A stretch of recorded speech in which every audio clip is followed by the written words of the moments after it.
Welcome to Dr. Dave's Diner.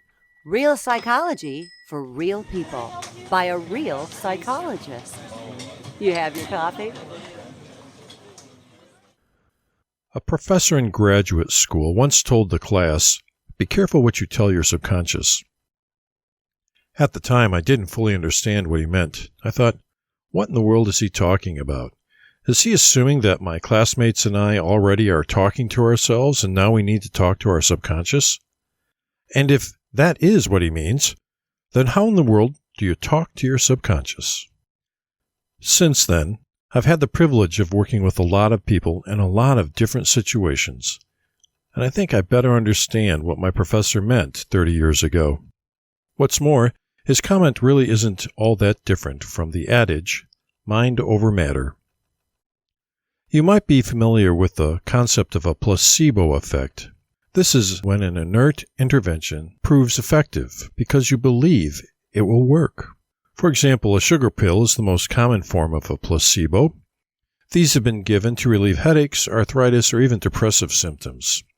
And though the sugar pill contains no active component, it helps relieve the symptoms. Imagine that. In a somewhat unorthodox placebo study, researchers found that even a surgery could be used as a placebo. Orthoscopic knee surgery is a remedy for arthritis, but researchers found that a placebo was just as effective. They sedated the patient, surgically nicked their knees, and woke them up, and relayed that the surgery was successful. A 2-year follow-up had patients reporting pain relief and improved functioning at the same levels for both the placebo group and the non-placebo surgery group. Wow, how do you explain that? Simply, mind over matter. What we think and believe plays a crucial role in determining how we feel, physically and emotionally. Any good counselor knows that part of helping someone pull out of a tough situation is to review whether or not the individual believes that life will get better.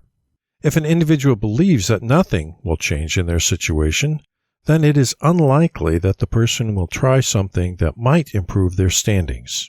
On the other hand, if an individual begins to think that it might even be possible that their situation will improve, it is likely that it will. Granted, no one can will a change to happen. That's kind of like wishful thinking. Just because I believe I'll get a sports car doesn't necessarily guarantee that I'll be driving a Ferrari next year. Believing doesn't guarantee that I will get exactly what I want, but it does improve the situation. If we tell ourselves that our life is in the pits, then it is likely that our attitudes, choices, and perceptions will follow suit. We'll see the glass as half empty instead of half full, let alone having a glass at all.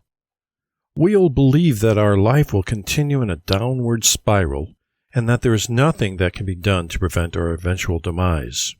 Conversely, if we begin to think that life will work itself out, maintaining a hopeful posture, we will likely begin to think about how we might improve our situation and hence actually engage in behaviors and choices that improve our life.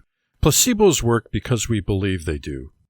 Taking it to the next level, if we believe that we can help ourselves, imagine what kind of changes are possible.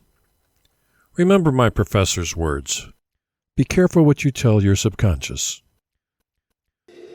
I'm clinical psychologist David NieKamp, and you've been listening to Dr. Dave's Diner.